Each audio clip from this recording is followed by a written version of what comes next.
Good morning mga idol, meron tayo dito from Lucena, schedule for today. TMX 125 CX. Alam nyo na naman ang kanyang issue. Walang problema yung kalansing, pero yung agar-ar niya talinghing sobra na. Talagang hindi na magkaintindihan si tropa. Yan si tropa. Yan, from Lucena, Lucena City. Yan, shoutout po sa kapila ni Kuya. Pilang 7-Eleven ng yun. Pati kay Boss Nick, Medjarito, shoutout. Ito rin natin. Yan o. Minor pa lang, kumakalampag na siya. Tapos kapag inaarangada nyo, bali, kumahalinghing. Yan. So, gano'n ang tunog mga idol. Lalo na pag kumaarangada siya, talagang halinghing ta siya dyan. Talagang kala may pusa na hindi magkaintindihan. Ano nga ba yung mga papalitan dyan? Ang mga papalitan dito mga idol ay yung steel bushing. Gagawin natin steel bushing yung gitna.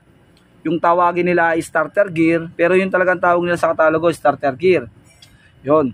Yung nasa gitna, yung pinaghahawakan ng clutch housing. Gagawin natin steel bushing. Tapos yung clutch housing at yung pinion ay papalitan. Para mawala yung agar. Tapos mga gasket, lahat genuine para po walang katulo-tulo. Okay mga idol? Idol, okay na yung ginawa natin na TMX 125. Ayan si Kuya. Ayan o. Ayan, wala po kayong hingingay. Wala din yung halingin niya. Wala, hindi na natulog. Okay na mga boss. Ito yung mga pinaltan namin dyan o. Lahat po ng gasket, palit po yan. Kita naman niya pinaltan. Clutch housing, pinion, tapos drive. Yan. Yan po mga pinaltan mga idol.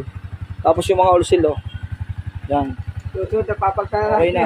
Driver na papaltan? Driver na papagtan. Huwag naman. Naman. O, yan mga idol o. From Lucena.